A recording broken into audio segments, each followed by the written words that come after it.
أعمالنا من يهده الله فلا مضل له ومن يضلل فلا هادي له ونشهد أن لا إله إلا الله وحده لا شريك له ونشهد أن سيدنا ونبينا ومولانا محمدا عبده ورسوله أرسله بالحق بشيرا ونذيرا وداعيا إلى الله بإذنه وسراجا منيرا صلى الله تعالى عليه وعلى آله وأصحابه وسلم تسليما كثيرا كثيرا أما بعد فأعوذ بالله من الشيطان الرجيم بسم الله الرحمن الرحيم سبحان الذي أسرى بعبده ليلا من المسجد الحرام إلى المسجد الأقصى الذي باركنا حوله لنريه من آياتنا إنه هو السميع البصير صدق الله مولانا العظيم বয়ান চলছিল মেরাজ সম্পর্কে।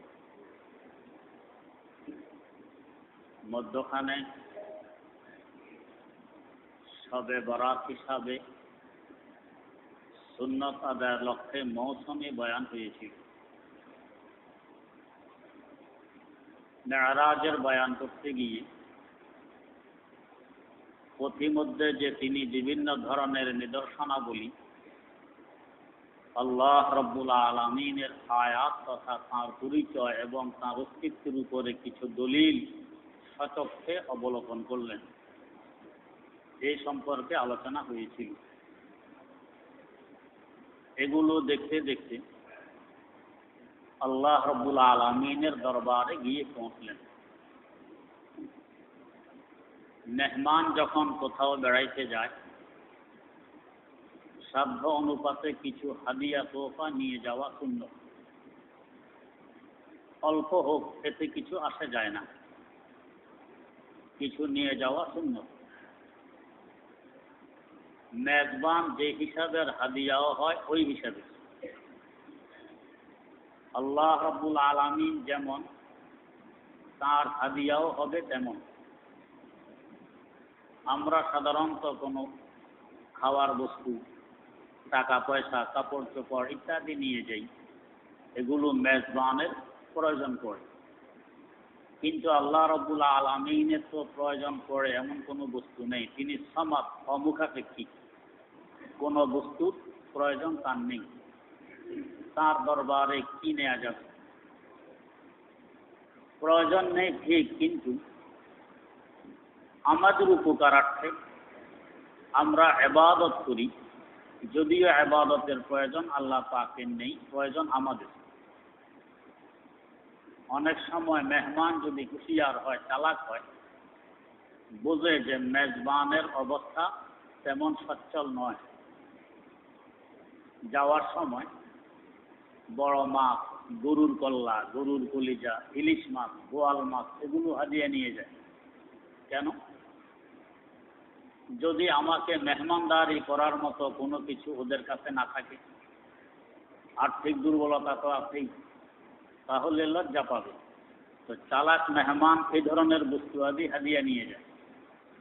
উপকার কার? মেহমান নিজের, সে নিজেই খেয়ে যাবে। মেজবানের উপকার হোক আর না হোক, ওই দিকে লক্ষ্য না রেখে নিজের উপকারের দিকে লক্ষ্য করে এগুলো হাদিয়া নিয়ে যাবে। তো আল্লাহ রাব্বুল আলামিনের তো কোনো কিছুর প্রয়োজন নেই। আমরা ইবাদতের হাদিয়া পেশ করি, উপকার হবে আমাদের। আল্লাহ রাব্বুল আলামিন পরিষ্কার বলছেন, ওয়ামা খালাকতুল জিন্না ওয়াল ইনসা ইল্লা লিয়াবুদুন, মানুষ এবং জিন জাতিকে একমাত্র আমার ইবাদতের জন্য সৃষ্টি করেছি, এতে উপকৃত হবে ওরা, আমি নই। আল্লাহ রাসূল সাল্লাল্লাহু আলাইহি ওয়াসাল্লাম দরবারে খোদাওয়ান্দিতে হাজিরি দিলেন। হাদিয়া নিয়ে যাওয়া সুন্নত, হাদিয়াও নিয়ে গেলেন। কিসের হাদিয়া? আল্লাহ রাসূল নিজে বলতেছেন, আত-তাহিয়াতু লিল্লাহি ওয়াস সালাওয়াতু ওয়াত তাইয়্যিবাত। ও আল্লাহ, আমার দৈহিক, আমার আর্থিক, আমার মৌখিক যত ধরনের টুটাফাটা ইবাদত হতে পারে, এগুলো সব হাদিয়া হিসাবে আপনার দরবারে পেশ করলাম। ইবাদতের আল্লাহ পাকের কোনো প্রয়োজন নেই, দরকার নেই। দরকার আমাদের, উপকৃত হব আমরা। তো নিজের উপকারের জন্য এই হাদিয়া পেশ করা হইল, সুন্নত আদায় হলো, আমি উপকৃত হয়ে গেলাম। আল্লাহ রব্বুল আলামিন এর জবাবে হুজুরকে পুরস্কৃত করলেন কি দিয়ে? আসসালামু আলাইকা আইয়ুহান নাবিয়্যু ওয়া রাহমাতুল্লাহি ওয়া বারাকাতুহু। ও নবী, আমার পক্ষ থেকেও কিছু হাদিয়া দিলেন। কি হাদিয়া? আসসালামু আলাইকা, আপনার উপর শান্তি বর্ষিত হোক। কত দিনের জন্য? কোনো সীমা নেই, অসীম দিনের জন্য। ইহকালে পরকালে উভয় কালে শান্তি বর্ষিত হোক। কি পরিমাণ? কোনো পরিমাণ দেয়া হয়নি। যে পরিমাণ আপনার দরকার এই পরিমাণে শান্তি বর্ষিত হোক। কি ধরনের? কোনো ধরন এখানে উল্লেখ করা হয়নি। আল্লাহ রাব্বুল আলামিনের শান অনুযায়ী আপনার উপর শান্তি বর্ষিত হোক। ওয়া রাহমাতুল্লাহ, আমি আল্লাহ রহমত নাজিল হোক আপনার উপর অহরহ, দুনিয়াতেও আখিরাতেও আমার শান অনুযায়ী। ওয়া বারাকাতুহু, এবং আমার পক্ষ থেকে বরকত আপনার উপর নাজিল হইতে থাকবে, দুনিয়াতেও আখিরাতেও আমার শান অনুপাতে বরকত নাজিল হইতে থাকবে। তিন জিনিসের হাদিয়া দিলেন, শান্তি, রহমত এবং বরকত। আমরা হইলে বলতাম যে পাইছি কি? শান্তিও পাইলাম, রহমতও পাইলাম, বরকতও পাইলাম, পাইছি। কিন্তু আল্লাহ রাসূল সাল্লাল্লাহু আলাইহি ওয়াসাল্লাম নিজের চিন্তা নিজে করেন না, চিন্তা করেন সকলের। এটা নবীদের শান। তেমনি ভাবে যারা নবীদের ওয়ারিস, এদেরও শান। শুধু নিজের চিন্তা করে না, সকলের চিন্তা করে। সব মানুষ কিভাবে বেহেশতি হতে পারে, কিভাবে আল্লাহওয়ালা হতে পারে, এই চিন্তায় তারা মগ্ন। আর এটাই হলো আসল জিনিস। আল্লাহ পাক এটাকেই পছন্দ করেন অনেক বেশি। যদিও যাদের চিন্তা করা হয় এরা ভুল বুঝার কারণে নবীর ওয়ারিসদের বিরুদ্ধাচারণ করে, এদের শত্রু সেজে যায়, তারপরও এরা কোনো পরোয়া করে না, এদেরকে আল্লাহওয়ালা বানানোর চেষ্টা করে সবসময়। সাইয়্যিদিনা হযরত মূসা আলা নবিয়িনা ওয়া আলাইহিস সালাতু ওয়াস সালাম তুর পাহাড়ে যেতেছেন আল্লাহ রাব্বুল আলামিনের সাথে কথাবার্তা বলবেন। যাওয়ার পথে দেখেন যে একজন আবেদ, ইবাদত গুজার বান্দা। তো উনি বললেন, হুজুর, আল্লাহ রাব্বুল আলামিনের সাথে আপনার কথাবার্তা হবে, আমার ছোট্ট একটু দরখাস্ত যদি পেশ করতেন। কি? আল্লাহ পাক কি আমাকে জান্নাত দিবেন না জাহান্নাম দিবেন, এটা যদি জানতে পারতাম একটু প্রশান্তি হইত অন্তর। এটা একটু দরখাস্ত পেশ করে আল্লাহ পাক কি বল। মূসা আলাইহিস সালাম বললেন, ঠিক আছে। গেলেন, আল্লাহ রাব্বুল আলামিনের সাথে কথাবার্তা হইল। বিদায়ের সময় জিজ্ঞেস করলেন যে আল্লাহ, আসার পথে আপনার এক বান্দার সাথে সাক্ষাৎ ঘটে। বান্দা সব সময় আপনার ইবাদতে মগ্ন, নাফরমানি করে না, গুনাহখাতা করে না। জানতে চাইছে আপনি কি তাকে জান্নাত দিবেন না জাহান্নাম দিবেন, জানতে চাইছে। যে ব্যক্তি জানতে চাইছে তারও আশা জান্নাত পাবে। আর পয়গম্বরে খোদা হযরত মূসা আলাইহিস সালামেরও ধারণা জান্নাত পাবে, যেহেতু সে ইবাদত গুজার। আল্লাহ পাক জানাই দিলেন তাকে জাহান্নাম দেওয়া হবে, জান্নাত পাবে না। মূসা আলাইহিস সালাম মনক্ষুণ্ণ হইলেন। ফিরে আসার পথে ওই লোকের সাথে সাক্ষাৎ ঘটে, কিন্তু সংবাদ বলেন না। কারণ দুঃসংবাদ, জাহান্নাম দিবে এটা বলতে কেমন লাগে, এই লোকটা মন ভেঙে যাবে, তাই বলতে চান। কিন্তু দোস্তে হুজুর, আমার ব্যাপারে কি ফয়সালা আল্লাহ রাব্বুল আলামিনের, কি বলছেন? বলতে চান না, কিন্তু এও ছাড়ে না, না বলতে হবে। পরে বলে দিলেন যে জাহান্নামের ফয়সালা, তুমি জাহান্নামে যাও। আচ্ছা, এখন এই লোকটা কিন্তু নিরাশ হয়নি, কারণ আল্লাহ রাব্বুল আলামিনের দরবার নিরাশতার দরবার নয়। এই দরবার থেকে কেউ মাহরুম আর বঞ্চিত হয় না যদি চাইতে জানে। সে তার ইবাদতে মগ্ন, ইবাদত বাদ দেয়নি। আমরা হলে বলতাম কি, যখন জাহান্নামে অবধারিত আমার জন্য, আর কষ্ট করে লাভ কি, এখানে রং তামাশা করে যাই না, সে আগের মতো আবাদতেই মগ্ন। মূসা আলাইহিস সালাম আরেকদিনও যেতেছেন আল্লাহ রাব্বুল আলামিনের সাথে কথাবার্তা বলবেন। ওই লোকটি বলতেছে, হুজুর আমার ছোট্ট একটি দরখাস্ত আল্লাহ পাকের দরবারে পেশ করবেন। কি দরখাস্ত? তো আমার জন্য তো জাহান্নাম অবধারিত, আল্লাহ পাক আমাকে জাহান্নামে পাঠাবেন। ওনার সিদ্ধান্ত ভঙ্গ হোক এটা আমি চাই না, আমাকে জাহান্নামে পাঠান। তবে আল্লাহ পাককে একটু বলবেন, তিনি যাতে আমাকে এত বড় করেন, আমার দেহ এত বড় করেন যে আমার একজনের দেহ দ্বারা পুরা জাহান্নাম ভর্তি হয়ে যায়, আমাকে এত বড় করে যাতে জাহান্নামে পাঠান। মূসা আলাইহিস সালাম আশ্চর্য ব্যাপার, ছোট্ট দেহ হইলে হয়তো আযাব কম হবে, বড় দেহ হলে তো আযাব বেশি হবে, এত বড় দেহ কারণ কি? হুজুর আর কোনো কারণ নয়, কারণ হইল আমার দেহ এত বড় করে জাহান্নামে দিলে জাহান্নাম ভর্তি হয়ে যাবে, আল্লাহর আর কোনো বান্দা জাহান্নামে যাওয়ার জায়গাই থাকবে না। তাহলে আমার কারণে এরা সব বাধ্য হয়ে জান্নাতে যাবে, জাহান্নামে তো জায়গায় নেই, দিবি আর কোথায়? এই জন্য এই দরখাস্ত, আর কোনো কারণ নয়। মূসা আলাইহিস সালাম এই সংবাদ নিয়ে গেলেন আল্লাহ রাব্বুল আলামিনের সাথে কথাবার্তা বলে ফিরার পথে, যে আল্লাহ তোমার ওই বান্দা যার সম্পর্কে তুমি সিদ্ধান্ত শুনেছ তাকে জাহান্নামে দিবে, সে চাইছে তার দেহকে এত বড় বানাইতে, এত বড় বানাইতে যাতে পুরা জাহান্নাম তার দেহ দ্বারা ভর্তি হয়ে যায়। আল্লাহ পাক বলেন, কেন, কারণ কি? তো তোমার ওই বান্দা কারণ বলছে যাতে জাহান্নামে অন্য কারোর ঢুকার জায়গায় না থাকে। অন্য লোকগুলো এই লোকের দেহ বড় হওয়ার উছিলা জাহান্নাম থেকে নাজাত পেয়ে যাবে, এই জন্য সে বলতেছে তার দেহকে এত বড় বানাইতে। আল্লাহ পাক বললেন, ও আমার পয়গম্বর মূসা, আমার ওই বান্দাকে ফিরার পথে শুনিয়ে দিবেন, এখন তার জন্য জান্নাত অবধারিত হয়ে গেছে। কেন? তো এতদিন সে নিজের চিন্তা নিজে করছে, অন্য কারো চিন্তা করেনি, শুধু আবাদত করছে নিজের জন্য। আর আজকে অন্যের জন্য চিন্তা করছে, এই চিন্তার বরকতে তাকে জাহান্নাম থেকে নাজাত দিয়ে জান্নাত দিয়ে দিলেন। এটা পয়গম্বরের শান এবং পয়গম্বরের সত্যিকার অর্থে ওয়ারিস যারা, এদেরও শান। শুধু নিজের চিন্তা নয়, সকলের চিন্তা করবে, সব মানুষগুলো কি করে জান্নাতে যেতে পারে।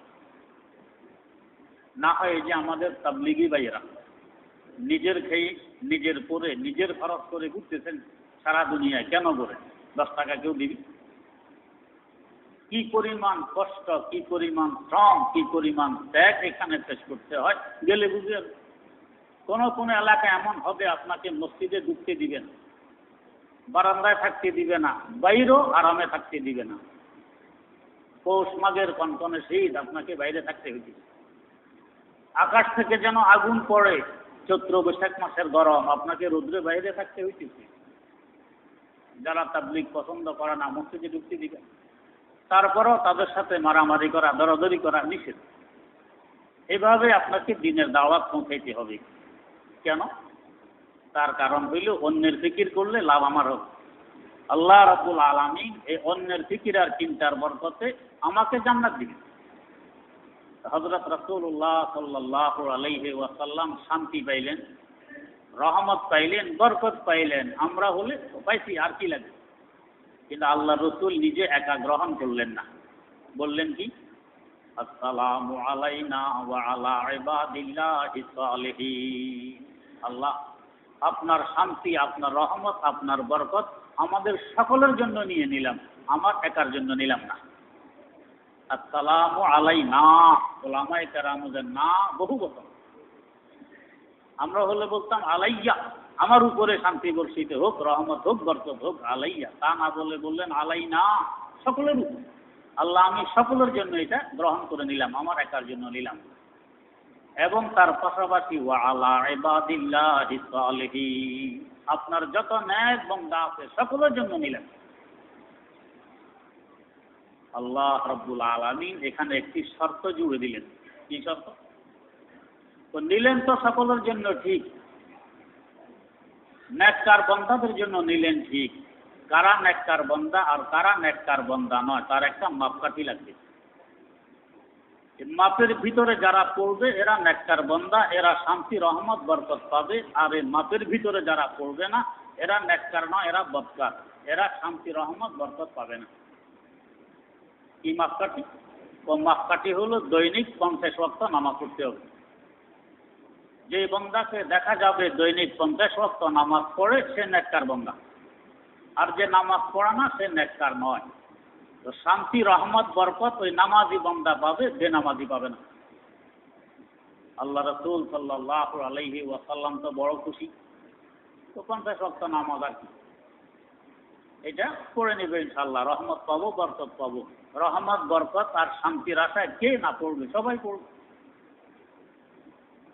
ফিরে আসতেছেন এই সুসংবাদ নিয়ে। ষষ্ঠ আকাশে সাইয়্যিদিনা হযরত মূসা আলা নবিয়িনা ওয়া আলাইহিস সালাতু ওয়াস সালামের সাথে সাক্ষাৎ ঘটে। জিজ্ঞেস করলেন, ভাই হাদিয়া তোফার গাঠটি অনেক বড় দেখা যায়।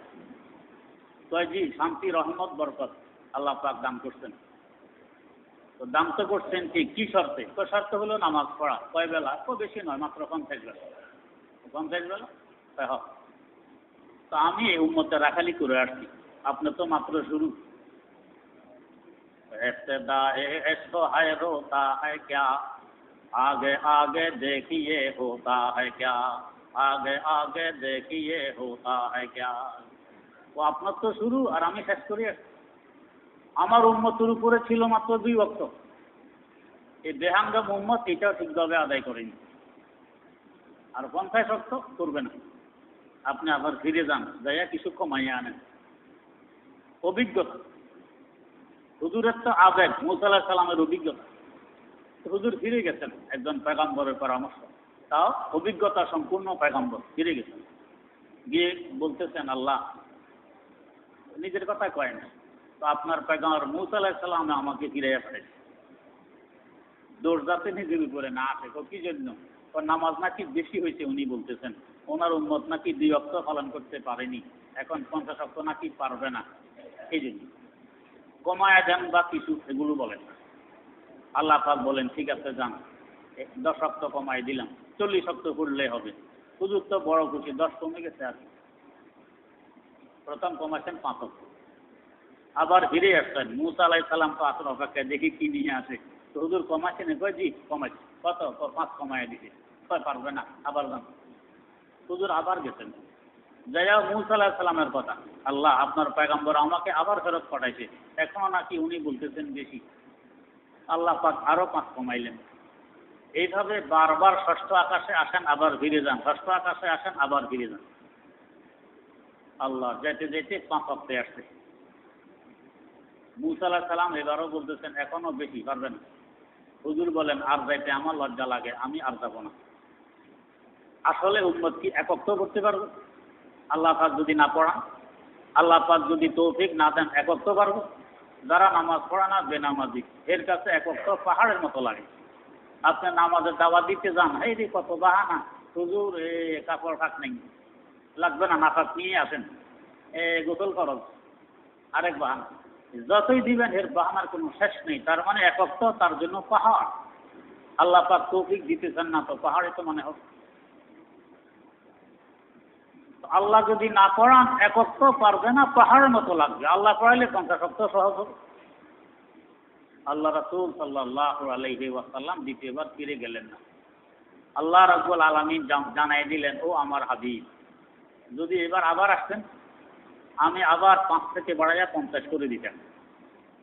আসেন নাই যে এই বরকতে আপনার উম্মত পড়বে তো 5 ওয়াক্ত, কিন্তু আমি সওয়াব দেব 50 ওয়াক্তে। আল্লাহ, রহমত বরকত আর শান্তির এটা হইল মাপকাঠি। এটা যে করবে সে পাবে, যে করবে না সে পাবে না। এখন প্রশ্ন, হুজুর কই বেনামাজিও তো কত সুখ শান্তিতে থাকে, কত ক্ষয় সম্পদ তার আছে, কত কিছু তার আছে, বদ্দিন নাস্তিক মোরতাদ এদেরও তো আছে অনেক কিছু আছে, অস্বীকার করি না।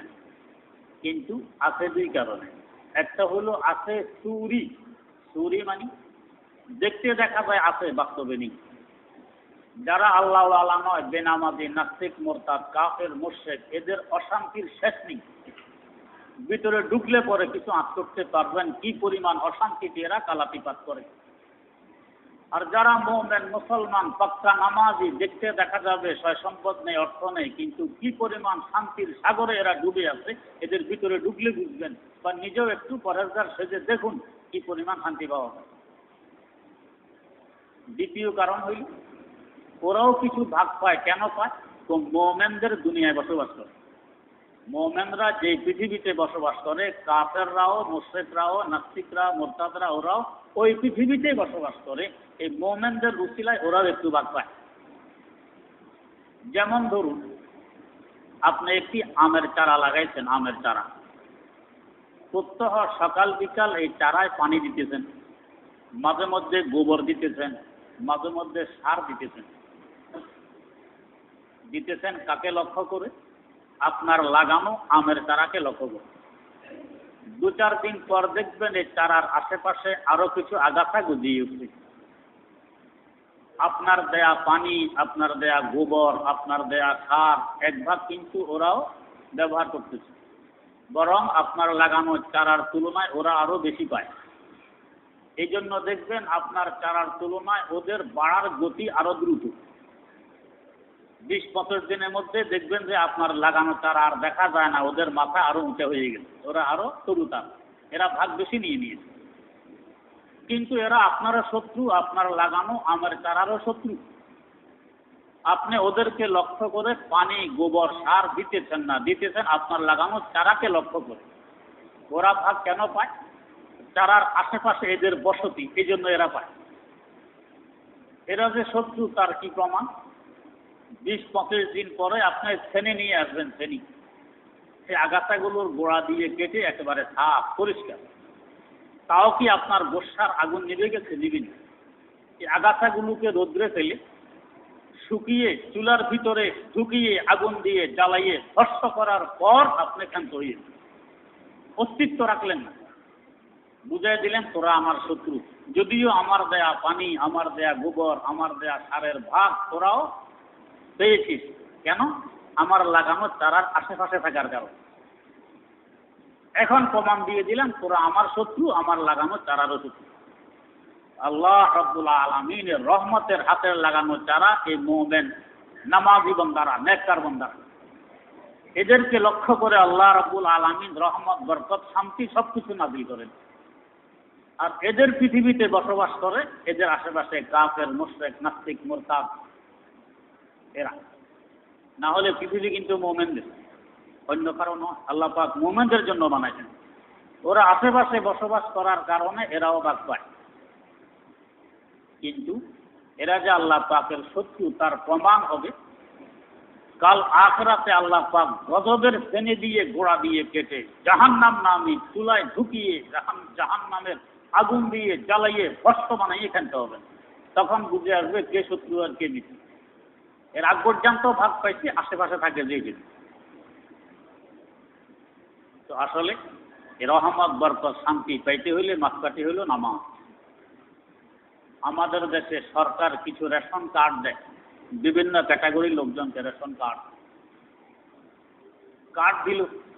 এক লোকে কার্ড আনলো, একেবারে প্লাস্টিক কোটিং করে আলমারির ভিতরে সংরক্ষণ করে রেখে দিল।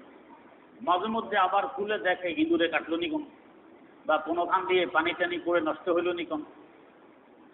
এটার জন্য তার একটি নির্দিষ্ট সময় সে রেখে দিয়েছে কার্ড সংরক্ষণের জন্য। আরেক লোক কার্ড পাইছে, ঠিক পাওয়ার পরে দিয়ে ফিরে ফেলে দিল, সংরক্ষণ করলো। আর যে সংরক্ষণ করছে একে আরো তুচ্ছ তাচ্ছিল্য করে। হ্যাঁ, কার্ড এখান পাইছে, এটারে প্লাস্টিক কোটিং লাগে, আলমারিতে ধোয়া লাগে, এটাকে বারবার দেখে ইঁদুরে কাটলো কিনা, তেলা পোকায় কাটলো কিনা। আমি ফেলে দিয়েছি ফিরে, আমার কোনো পেরেশানি নাই, আমি স্বাধীন। যখন দুর্ভিক্ষ দেখা দিয়েছে, অভাব আর অভাব, সরকারের পক্ষ থেকে ঘোষণা আসছে অমুক দিন রেশন বন্টন হবে। এখন অভাবগ্রস্ত লোকেরা বস্তা নিয়ে যেখানে রেশন বন্টন হবে সেখানে লাইন দিচ্ছে। যে লোক কার্ড সংরক্ষণ করছে তার হাতে বস্তাও আছে, কার্ডও আছে। রেশন দেওয়ার সময় কার্ড কই, এই যে কার্ড দেখে তার বস্তা বোঝাই করে আটা দিয়ে দিল। এই বেটারা খুশি খুশি আটা নিয়ে বাড়ি আসলো, রুটি বানাইলো, নিজেও খাইলো, পরিবার পরিজনকেও খাওয়াইলো, আত্মতৃপ্ত হইল। আর ওই বেচারা যে কাঠ সংরক্ষণ করেনি, পেটের দায়ে অভাবের তাড়নায় বস্তা নিয়ে সেও লাইনে আছে। সিরিয়াল যখন আসছে, কয় কাঠ কই? কই জি কাঠ নেই। নাই কেন? তো কাঠ তো ওই দিনে চিরি ফেলে দিয়েছে। দোকাবাজ বাটপা পুলিশ তো ফাঁসে আছে, হ্যান্ডকাপ দিয়ে লালগড়ের ভিতরে জেলখানায়। চিন্তা করে আসলাম আটার জন্য, আটা তো পাইলাম না, জেলখানায় ঢুকলাম। এখন নিজেরও জিন্দগি শেষ, পরিবার পরিজনের কি অবস্থা, কে নিবে তাদের খোঁজ খবর। হায়রে পেরেশানি, কান্নাকাটি। এখন কান্নাকাটি করলে লাভ কি হবে? কাঠ তো তুমি ফেলে দিয়েছো চিরি। এখন বোঝো এই কাঠের কি দাম ছিল। তেমনি ভাবে আল্লাহ রাব্বুল আলামিনের রহমত, বরকত আর শান্তির যখন সেই রেশন কার্ড হলো নামাজ। দুনিয়াতে তো আশেপাশে থাকার কারণে কিছু না কিছু পেয়ে গেছো, আখিরাতে গেলে সেখানে আশেপাশে থাকা যাবে না, থাকার জায়গা ভিন্ন, জান্নাত ভিন্ন, জাহান্নাম ভিন্ন। দুইটার মধ্যখানে অনেক দূরত্ব। এখন সেখানে কাকে জান্নাত দিবে, কাকে জাহান্নাম দিবে, আসল শান্তি, রহমত আর বরকত বন্টনের জায়গা তো আখিরাত। উভয় গুরু যে নামাজ নামে কাঠ সংরক্ষণ করছে, দৈনিক 5 বেলা নামাজ পড়ছে, সেও লাইনে আছে। আর যে বেনামাজি নামাজ পড়েনি, কাফের, মুশরিক, মুরতাদ, নাস্তিক, এরাও লাইন দিচ্ছে রহমত, বরকত আর শান্তি পাওয়ার আশায়। কাঠ কই, নামাজ কই? প্রথম হিসাব তো নামাজের হবে। নামাজ কই? কই যে আমার নামাজ। মাশাআল্লাহ, যাও তুমি, কাঠ আছে, শান্তি, রহমত, বরকত পাবে। এটার গোডাউন হলো বেহেশত, ওইখানে গিয়ে বুক করো। মনের আনন্দে বেহেশতে চলে গেল। আর এই বেচারা আসছে, সিরিয়াল আসছে, কাঠ কই, নামাজ কই? নামাজ তো করিনি। বাটপারি এখানেও শুরু করছো, নামাজ পড়া নাই, মুমিনের সাথে লাইন দিচ্ছ। গজবের ফেরেশতারা হ্যান্ডকাপ দিয়ে জাহান্নামে। হায় হায়, আসলাম তো জান্নাতের আশায়, রেশন কার্ড নাই, এখন কোথায় জান্নাত? আসলাম তো জেলখানায়, জাহান্নামে ঢুকলাম। পরিবার পরিজনের কি অবস্থা, আর আমার তো জীবন শেষ। আসসালামু আলাইনা ওয়া আলা ইবাদিল্লাহিস সালিহিন। তো শান্তি, রহমত, বরকত পাইতে হলে আল্লাহ পাকের সালেহ বান্দা হইতে হবে, নামাজি হইতে হবে। এটা না হইলে রহমত, বরকত আর শান্তির আশা করা যাবে না। দুনিয়াতে আশেপাশে থাকার বরকতে কিছু পাবো, কিন্তু আখিরাতে যেহেতু আশেপাশে থাকা যাবে না, সেখানে শান্তি, রহমত আর বরকতও পাওয়া যাবে না।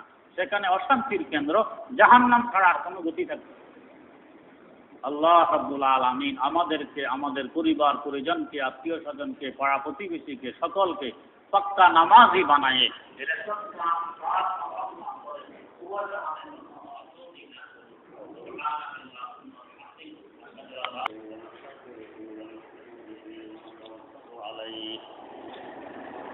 ونعوذ بالله من شرور أنفسنا ومن سيئات أعمالنا من يهده الله فلا مضل له ومن يضلله فلا هادي له ونشهد أن لا إله إلا الله وحده لا شريك له ونشهد أن سيدنا ونبينا ومولانا محمدا عبده ورسوله أرسله بالحق بشيرا ونذيرا وداعيا إلى الله بإذنه وسراجا منيرا صلى الله تعالى عليه وعلى آله وأصحابه وسلم تسليما كثيرا كثيرا أما بعد فأعوذ بالله من الشيطان الرجيم بسم الله الرحمن الرحيم قال رسول الله صلى الله عليه وسلم الصوم جنة وقال عليه الصلاة والسلام وسدت الشياطين أو كما قال عليه الصلاة والسلام রমাদানুল মুবারক বাকি 11 মাসের প্রস্তুতি এবং রুহানি শক্তি অর্জনের মাস। এই মাসে আমাদের বাস্তব শত্রু, রুহানি শত্রু শয়তান এবং ইবলিসের সাথে যুদ্ধ করে জয়যুক্ত হওয়ার জন্য যা কিছু অর্জন করা লাগে, সে সুযোগ আল্লাহ রাব্বুল আলামিন এই মাসে আমাদেরকে দিয়ে থাকেন অধিক হারে। শত্রু যেমন তার সাথে যুদ্ধ করতে শক্তিও লাগে, তেমন শয়তান আমাদের বাতিনি এবং অদৃশ্য শত্রু, গেরিলা শত্রু। তাই তার সাথে যুদ্ধ করতে অস্ত্র লাগবে অদৃশ্য, গেরিলা মার্কা অস্ত্র। লাঠি ব্যবহার করলে শয়তানের সাথে যুদ্ধ করা যাবে না, যেহেতু দেখা যায় না। দেখা গেলে লাঠি দিয়ে মাথায় বাড়ি মারতাম। এই অদৃশ্য শত্রুর সাথে যুদ্ধ করতে যে অদৃশ্য অস্ত্রের প্রয়োজন, এই অস্ত্র দৃশ্যমান জগতে পাওয়া যায় না। এটাও অদৃশ্য, খোদা আল্লাহ রাব্বুল আলামিন থেকেই সংগ্রহ করতে হয়। আল্লাহ রাব্বুল আলামিন এই অদৃশ্য অস্ত্র সংগ্রহ করার জন্য আমাদেরকে সুযোগ দিয়েছেন রমজানুল মুবারকে। কিসের মাধ্যমে? প্রথম নম্বর রোজার মাধ্যমে। রোজা যত হক আদায় করে রাখব, ততই এই অদৃশ্য শত্রুর বিরুদ্ধে যুদ্ধ করার জন্য অদৃশ্য অস্ত্র আমার হাতে আসবে। রোজা কিভাবে রাখা দরকার? রোজা যেভাবে রাখলে রোজা হয়, সেভাবে রাখতে হলে প্রথম নম্বর আমাকে গীবত, শিকায়েত, পর নিন্দা এগুলো ছেড়ে দিতে হবে। গালিগুলোজ, অশ্লীল ভাষা, মানুষকে বকাঝকা, গালি দেয়, এগুলো ছেড়ে দিতে হবে। রমজানুল মুবারক হলো সবরের মাস, ধৈর্যের মাস। হাদিস শরীফে আছে ওয়াহুয়া শাহরুস সবর ওয়া সবরু সাওয়াবুহুল জান্নাহ। রোজা হলো ধৈর্যের মাস। আমার অধীনস্থ কর্মচারী কাজ নষ্ট করে ফেলেছে, গোসা এবং রাগ এসে গেছে, মন চায় তাকে দুইটা থাপ্পড় লাগাই দেই কিংবা কয়েকটি গালি দিয়ে দিই। রমজানুল মুবারকের খাতিরে থাপ্পড় দিলাম না, গালিও দিলাম না, ধৈর্য ধারণ করলাম। এই ধৈর্যের বিনিময় হিসাবে আল্লাহ রাসূল সাল্লাল্লাহু আলাইহি ওয়াসাল্লাম ইরশাদ ফরমান, আল্লাহ পাক জান্নাত দিয়ে দিবেন। রমজানুল মুবারক মনে চায় টেলিভিশন দেখি, খেলা দেখি, রমজানের খাতিরে দেখলাম না, ধৈর্য ধারণ করলাম। এর বিনিময়ে আল্লাহ রাসূল সাল্লাল্লাহু আলাইহি ওয়াসাল্লাম বলেন, আল্লাহ পাক জান্নাত দিয়ে দিবেন। এই সামান্যতম ধৈর্যের বিনিময়ে বিশাল জান্নাত পাওয়া, এটা তো মুফতে পাওয়ারই তুল্য। কোন বুজুর্গ বলেন, আজকো যায়া বিচনি বাজারেরা, কেব এক গোলমি করি গুলজারেরা, কেব এক গোলমি করি গুলজারেরা। একটা বাগান ক্রয় করতে গেছেন, বাগানের মালিক বলছে শুধু একটি ফুলের বিনিময়ে বাগান পেয়ে যাবে। কত সস্তা!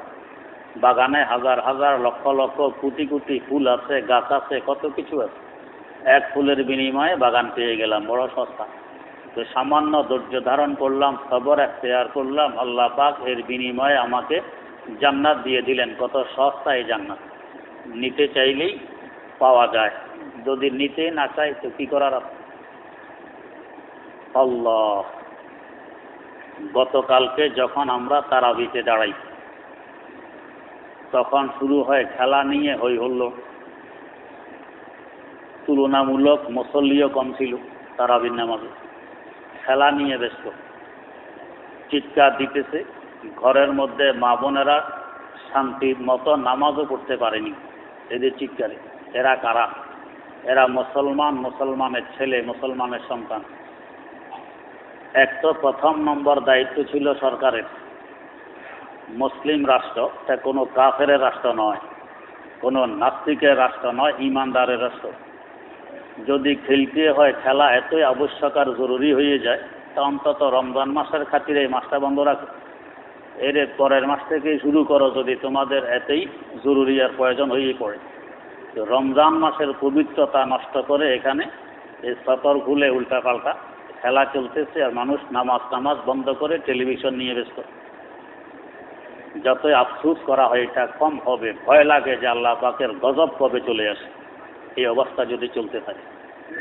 খেলা যদি এতই জরুরি হয়, আবশ্যক হয়, এটা এতই দরকার হয় দুনিয়ার জন্য, তাহলে সবাইকে খেলোয়াড় বানায় দেওয়া দরকার। যে চলো আর কোনো কাজের দরকার নেই, সবাই খেলো, এটা বড় জরুরি। কত প্রয়োজনীয় কাজ আছে রাষ্ট্রের জন্য, তার কোনো মন্ত্রণালয় নাই, কোনো অফিস নাই। খেলার জন্য মন্ত্রণালয় আছে, অফিস আছে। এটা এত দরকার, এত জরুরি। সারা দেশের মানুষ যদি খেলে, সারা দুনিয়ার মানুষ যদি খেলে, বাদ পাবে। এটার দ্বারা 2 পয়সার আয় হয়। শরীরের ব্যায়ামও উদ্দেশ্য নয়, এটা একটা হবি। নিজের জীবনের উদ্দেশ্য বানায় নিয়েছে কিছু মানুষ এই কাজগুলোকে। আমার জীবনের উদ্দেশ্য খেলাধুলা নয়, কারণ আমি জানোয়ার নই, আমি হায়ওয়ান নই, আমি মানুষ। আমার জীবনের একটা উদ্দেশ্য আছে, টার্গেট আছে। যারা খেলতেছে বুড়ো হয়ে গেলে দেখবেন তখন বুঝে আসে যে কি করলাম, সারা জীবন বরবাদ করে দিলাম খেল তামাশার পিছনে, এখন বুঝে আসে না। তাই যারা মুরব্বী আছে, যারা রাষ্ট্রের পরিচালনায় আছে, তাদের দরকার ছিল যুবকদেরকে সঠিক রাস্তায় পরিচালনা করা, কিন্তু তারা এই রাস্তায় বাঁচতেছে, আল্লাহ মাফ করুক। তো এই খেলার কারণে জান্নাত থেকে বঞ্চিত হয়ে গেলাম, নামাজ থেকে মাহরুম হয়ে গেলাম, রমজানুল মুবারকের বরকত থেকে বঞ্চিত হয়ে গেলাম। কত বড় গজবের কথা, আল্লাহ পাক মাফ করুক। যাই হোক, যদি আমার মন চায়, মানুষ হিসাবে আমি মাসুম নই, আমি নবী নই, ফেরেশতা নই, মন চাইতে পারে। তো মন চায় তাই যদি করতে যাই, এত স্বাধীনতা তো রাষ্ট্র দিবে না, এত স্বাধীনতা আল্লাহ দিবে না। এত স্বাধীনতা পাইলে কোনোদিন উন্নতি লাভ করতে পারে না। মনের চাহিদাকে অনেক সময় বাধা দিতে হয়, এই বাধার ভিতরে উন্নতি আর তারাক্কি নিহিত আছে। ইমামে রব্বানি আবু হানিফা সানি হযরত মাওলানা রশিদ আহমদ গঙ্গুহি রাহিমাহুল্লাহ অসুস্থ। এত অসুস্থ, মনে হয় যেন হুজুরের কষ্ট সহ্যের বাইরে। কিন্তু বড় বুজুর্গ আল্লাহর ওলি ধৈর্য ধারণ করতেছেন। আশেপাশে যারা আছেন এরা বললেন, হুজুর অমক হিন্দু কবিরাজ, সে তাওয়াজ্জু দিয়ে মানুষকে রোগ মুক্তি করে, মানুষকে ভালো করে, তাকে নিয়ে আসি। ওষুধ খাওয়ানো লাগবে না, কোনো মন্ত্রও লাগবে না। যদি কোনো মন্ত্র পড়ে হয়তো কুফুরি কালাম হবে, ওষুধ দিলে হয়তো নাপাক হারাম বস্তু দিয়ে ওষুধ দিবে, সন্দেহ থাকতে পারে, যেহেতু সে অমুসলিম। ওষুধও লাগবে না, মন্ত্র লাগবে না, সে শুধু তাওয়াজ্জু দেয়, তাওয়াজ্জু দিয়ে ভালো করে, তাকে নিয়ে আসি। হযরত নিষেধ করলেন যে না, আমার এই শেষ সময়ে কোনো অমুসলিমের তাওয়াজ্জু নিয়ে আমি সুস্থ হব, এটা আমি চাই না, আনা যাবে না। আনতে পারল না। কিন্তু অসুস্থতা বাড়তে বাড়তে বাড়তে বাড়তে এক পর্যায়ে হযরত বেহুশ হয়ে গেছেন। তো আশেপাশে যারা আছেন তারা বলেন যে এখন তো হুজুর হযরত বেহুশ, বলতে পারেন না কি ঘটতেছে। এই সময় আমরা তাকে নিয়ে আসি, হযরত বুঝবেন না যে তাকে নিয়ে আসি। তারা গিয়ে ওই হিন্দু কবিরাজকে নিয়ে আসে। এই বেচারা পাশে বসে তাওয়াজ্জু দিতেছে। দিতে দিতে এক পর্যায়ে হযরত সুস্থ হয়ে উঠে বসে গেলেন। আশ্চর্য ব্যাপার, এত ওষুধ এত চিকিৎসা কাজ হয় না, আর এক অমুসলিমের তাওয়াজ্জুতে কাজ হইল, রোগ ভালো হয়ে গেল। তো হযরত তাকে জিজ্ঞেস করলেন যে ভাই, এই যোগ্যতা তুমি কিভাবে অর্জন করলে? ওষুধ ছাড়া, ঝাড়ফুঁক ছাড়া তাওয়াজ্জু দিয়ে রোগ ভালো করো, এই যোগ্যতা অর্জন করছো কিভাবে, কিসের বিনিময়ে? এক কথা জবাব দিল, যেটা আমাদের কথা। সে বলল যে আমার মন যা চায়, নফস যা চায়, আমি সব সময় তার বিরোধিতা করি। আমার মন এবং নফস অনুযায়ী চলি না। এই বিরোধিতার বরকতে ভগবান আমাকে এই যোগ্যতা দান করছেন, আমি তাওয়াজ্জু দিয়ে রোগবালা করতে পারি। আল্লাহ রাব্বুল আলামিনের বিধান যদি কোনো বান্দা কোনো আল্লাহর ওলির কাছে যায়, তার সংসর্গ আর সোহবতে যায়, আল্লাহর ওলির সুদৃষ্টি যদি তার উপরে পড়ে, তার পরিবর্তন ঘটে। তাই কোনো বুজুর্গ বলেন, কাফের সব সালারা মোমেন কোন নাজার এক নজর, একটা সুদৃষ্টি করলে এক নজরে 100 বছরের কাফেরও মোমেন হয়। তো হযরত আবু হানিফা সানি আল্লামা রশিদ আহমদ গঙ্গুহি রহমতুল্লাহ আলাইহির সুদৃষ্টি পড়ছে হিন্দুর উপরে, অমুসলিমের উপরে। জিজ্ঞাসা করছেন, ভাই সব সময় মনের বিরোধিতা করো, নফসের চাহিদা পূরণ করো না, উল্টা করো। তোমার নফস কি মুসলমান হতে চায়, মুমিন হতে চায়, ঈমান আনতে মন চায়? ও না হুজুর, চায় না। কথা হলে এটা বাদ রাখছো কেন? এখন তার অবস্থা যেন বলতেছে, জাযাকাল্লাহ কে চশম আমবাজ কর দি, মোরা বা জানে যা আমরাজ কর দি, মোরা বা জানে যা আমরাজ কর দি। হুজুর, এতদিন তো আমি অন্ধ ছিলাম, আজকে আপনি আমার চোখ খুলে দিয়েছেন, আমার অন্তরের চক্ষু খুলে গেছে। হুজুর ঠিকই বলছেন, এটা তো আমার মন চায় না, তাহলে এটা বাদ দিব কেন? হুজুর এখনই পড়ে নিচ্ছে লা ইলাহা ইল্লাল্লাহু মুহাম্মাদুর রাসূলুল্লাহ। তো মনের বিরুদ্ধে করলে উন্নতি হয়, তরাক্কি হয়, রুহানি তরাক্কি, আত্মিক তরাক্কি। কিন্তু আমরা এটা বুঝি না, মন যা চায় তাই করতেছি, এটাকে মনে করি স্বাধীনতা। এটা আসলে স্বাধীনতা নয়, এটা নফসের পরাধীনতা, নফসের গোলামি করা। দরকার তো ছিল আল্লাহ রাব্বুল আলামিনের গোলামি করি, তা না করে শুরু করছে নফসের গোলামি করা। উন্নতি কিভাবে আসবে, আমি শান্তি কিভাবে পাব? এই মাসটা হইল শাহরুস সবর, ধৈর্য ধরার মাস। মন চাবে এটা করি, তো ধৈর্য ধরা, রোজার খাতিরে করব না। এটুকু ধৈর্য ধরলে আল্লাহ রাব্বুল আলামিনের পক্ষ থেকে আল্লাহ রাসূল সাল্লাল্লাহু আলাইহি ওয়াসাল্লাম বলছেন, এর বিনিময়ে তুমি জান্নাত পেয়ে যাবে। সওয়াবুল জান্নাত। তো রমজানুল মুবারক ধৈর্যের মাস। এই মাসে রোজা রাখতে হবে ধৈর্য সহকারে। মন চাবে ভাত খাই, মন চাবে পানি পান করি, মন চাবে শরবত পান করি, ঠান্ডা শরবত। কয় না, সূর্য অস্ত পর্যন্ত ধৈর্য ধরা লাগবে। এই ধৈর্য ধরতে পারলেই তার বিনিময়ে জান্নাত পেয়ে যাবে। বড় সহজ, বড় আসান। কারো গীবত, শিকায়েত, কুৎসা এগুলো রটানো যাবে না। আরেক কাজ, কেউ যদি ঝগড়া করতে আসেও পরিষ্কার বলে দিবে ইন্নী সাইমুন, ভাই আমি রোজাদার, তুমি ঝগড়া করো, আমি করব না। ঝগড়া তো দুই পক্ষ থেকে হয়। আমি যদি চুপ থাকি তো আপনি আমাকে কতক্ষণ বলবেন? 10 মিনিট বলবেন, 1 ঘন্টা বলবেন, একদিনই বলবেন, সারা জিন্দেগিতে বলতে পারবেন। কারণ আমি তো জবাব দিতেছি না, চুপ, খামোশি। এই খামোশি আর চুপ যতই থাকতে পারবো ততই দেখবেন ঝগড়া নিরসন হয়ে যাবে। এক সময় আল্লাহ পাক তাকে বুঝ দিয়ে দিবেন যে তুমি এত কথা বলো, ও তো কিছু বলে না। বরং মনে মনে তার জন্য দোয়া করতে থাকেন যে আল্লাহ একে সঠিক বুঝ দিয়ে দাও, তাকে আমার থেকে আরো ভালো বানিয়ে দাও। আমি তো চুপ আছি, তাকে আরো ভালো বানিয়ে দাও আমার থেকে। দেখবেন যে এক সময় সেও হেদায়েত পেয়ে যাবে, এর সওয়াবটা আপনার আমলনামায় আছে। তো রমজানের হক আদায় করতে হলে কুৎসা রটানো যাবে না, কারো গীবত শিকায়েত করা যাবে না, মিথ্যা বলা যাবে না, অশ্লীল ভাষা ব্যবহার করা যাবে না, বেহুদা কথাবার্তা বলা যাবে না। হাদিস শরীফে আছে, কেউ যদি রোজা রাখা অবস্থায় গীবত শিকায়েত করে, মানুষের কুৎসা রটায়, বদনামি করে, তো তার শুধু উপবাসেই থাকা হইল, এইটা আসলে রোজা হয়নি।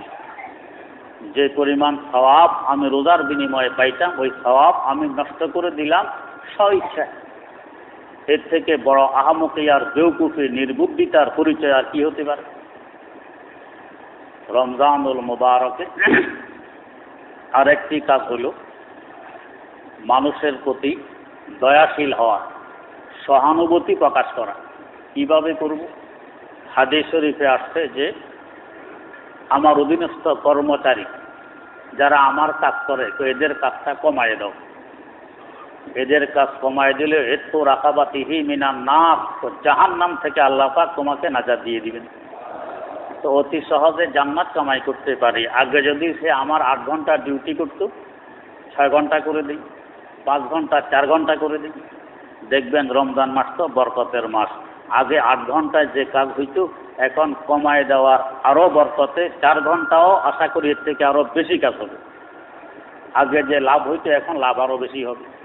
তো শুধু কর্মচারীর কাজ কমাবো, নিজেরও কমাও, যাতে সঠিকভাবে সানন্দে রোজা রাখতে পারি। নিজেরও কাজ কমায় দাও। আগে যত ঘন্টা পরিশ্রম করতে একটু কমাও, কমাইলে রমজান মাস তো বরকতের মাস, অন্য মাসে অধিক কাজ করলে যে লাভ হইতো, এখানে কম কাজ করলেও সেই লাভ হবে। কিন্তু আমরা করি উল্টা। তো 1 মাসেই তো ব্যবসা, এখন তারাবি বাদ, নামাজ বাদ, 3 বার সূরা তারাবি তাড়াহুড়া করে করি, ব্যবসা পরিশ্রম বাড়াই দিই না। পরিশ্রম বাড়াইলে যে লাভ হবে, কমাইলে আল্লাহ পাক বরকত আরো বেশি দিবেন।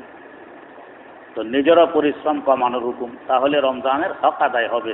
পরিশ্রম বেশি করতে গেলে কষ্ট লাগবে, অনেক সময় মনে মনে হইলেও আসবে যে কি একটা ইবাদত আল্লাহ দিলেন, খাওয়া বন্ধ, পান বন্ধ, পিপাসায় কষ্ট পেটেছি, ক্ষুধায় কষ্ট পেটেছি, একটা ইবাদত হইল, সব বরবাদ করে দিলাম, এই ধরনের মন্তব্য করেই। রমজানুল মুবারকের আরেকটি বিধান সাহায্য সহানুভূতির বিধান। সেটা কি? কয় দেখো, যথাসাধ্য একজন রোজাদারকে পেট ভরে খানা খাওয়াই দাও। তো একজন রোজাদারকে যদি তুমি পেট ভরে খানা খাওয়াইতে পারো, আল্লাহ রাব্বুল আলামিন তোমাকে জাহান্নাম থেকে নাজাত দিয়ে দিবেন। বড় সহজে জাহান্নাম থেকে নাজাত পেয়ে যেতে পারি। তারপরে একজন রোজাদারকে ইফতার করাইয়ে দাও। ইফতার করাইলে কি সওয়াব? তো 1 নম্বর সওয়াব হলো আল্লাহ পাক তোমার সমস্ত গুনাহ ক্ষমা করে দিবেন। 2 নম্বর জাহান্নাম থেকে নাজাত দিয়ে দিবেন। 3 নম্বর তো একটি রোজা রাখলে যে সওয়াব হয় ইফতার করার কারণে আল্লাহ পাক তোমার আমলনামায় ওই সওয়াব দিয়ে দিবেন। তাহলে সারাদিন কষ্ট করে রোজা রাখতে যে সওয়াব একজন রোজাদারকে ইফতার করাই দিলাম, সেই সওয়াব পেয়ে গেলাম। হযরত সাহাবায়ে কেরাম রাদিয়াল্লাহু তাআলা আনহুম আরজ করলেন, ইয়া রাসূলুল্লাহ, আমাদের সকলের আর্থিক সবলতা নেই, অনেকেরই আর্থিক দুর্বলতা আছে। আমরা পেট ভরে খানা খাওয়ানোর মতো সামর্থ্য রাখি না, পেট ভরে ইফতার করানোর মতো সামর্থ্য রাখি না। তো আমরা কি সওয়াব থেকে বঞ্চিত থাকব?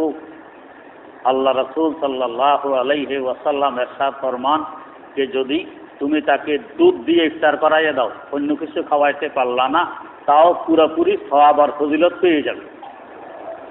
সাহাবায়ে কেরাম, হুজুর সকলের কাছে কি গাভী আছে, দুধ আছে?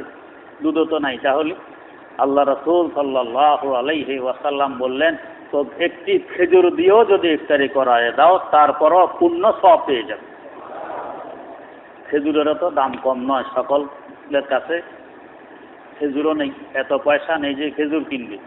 আল্লাহ রাব্বুল আলামিনের দয়ার কোনো ঠিকানা আছে? রাসূল আকরাম সাল্লাল্লাহু আলাইহি ওয়াসাল্লাম বললেন, দেখো খেজুরও যদি না থাকে, তুমি শুধু পানি দিয়ে তাকে ইফতার করাই দিলে তারপরও পূর্ণ ফজিলত পেয়ে যাবে। কত সহজ! এখানে একটা হিসাবও করা যায়। একজন রোজাদারকে ইফতার করাইলে একটি রোজার সওয়াব পাইলাম, জাহান্নাম থেকে নাজাত পাইলাম, গুনাহগুলো মাফ হইল। একটি রোজার সওয়াব। মান ফাত্তারা সাইমান, যে ব্যক্তি রোজাদারকে ইফতার করাইল, এখানে রমজানের কথা নেই যে রমজানে রোজাদারকে ইফতার করাইল, তার মানে কথাটি ব্যাপক। যে কোনো সময় কোনো রোজাদারকে ইফতার করাইল, সে একটি রোজার সওয়াব পেয়ে গেল। আর যে ইফতার করছে তার সওয়াব কমেনি, তার সওয়াব তো পূর্ণ আছে। আল্লাহ পাক নিজের পক্ষ থেকে যে ইফতার করাইল তাকে আরেকটি রোজার সওয়াব দিয়ে দিবেন। তো এটা তো হইল ব্যাপক হুকুম। একটি ইফতার করাইলেই, একজন রোজাদারকে ইফতার করাইলে এসব। এটা যদি রমজান মোবারকে করাই তাহলে কমাস কম 70 গুণ বাড়বে। তার মানে 70 জন মানুষকে ইফতারি করাইলে 70টা রোজার সওয়াব পাওয়া যায়, এটা পেয়ে গেলাম। যদি পুরা মাস করাইতে পারি 30 দিন, তো 30কে 70 দিয়ে গুণ দিলে কত হয়? 3 × 7 = 21, 2100। 2100 মানুষকে ইফতার করানো কি সাধারণ কথা? 2100 মানুষ, কত হাজার টাকার দরকার, খরচ করতে হবে। কিন্তু আমি যদি রমজানের 1 মাস ইফতার করাইতে পারি একটা মানুষকে, তো 2100 সওয়াব আমি পেয়ে গেছি। 100 রোজা, 2100 রোজার সওয়াব পেয়ে গেছি। আর যদি ইফতারি করাই অনেক মানুষকে, যেমন আমাদের এখানে ইফতারের সময় বেশ কম, প্রায় 500 মানুষের মতো ইফতার করে, তো 2100কে 500 দিয়ে গুণ দেন, কত হবে? 5 × 10, 10 লক্ষর মতো হবে মনে হয়। তো 10 লক্ষ লোকের ইফতার করালে যে সওয়াব, এখানে যদি আমি একদিনের ইফতারিও করাই, কত? 3500 টাকা। তাইলে এত বিশাল একটা সওয়াব আমি পেয়ে যেতে পারি একদিনের। 2100 তো করছি 30 দিনের, একদিনে হিসাবে আরো কমবে। তো যাই হোক, একদিনের ইফতার করাইলে 500 লোক, তার মানে 500 রোজাদার। এটাকে 70 দিয়ে গুণ দেন, 5 × 7 = 35, 35,000। 35,000 লোককে ইফতার করাইলে যে সওয়াব, 3500 টাকা দিয়ে সেই সওয়াব কমাইতে পারি। মানে 35,000 রোজা রাখলে যে সওয়াব হইতো, সেই সওয়াবটা আমি একদিন ইফতার করাই পাইতে পারি।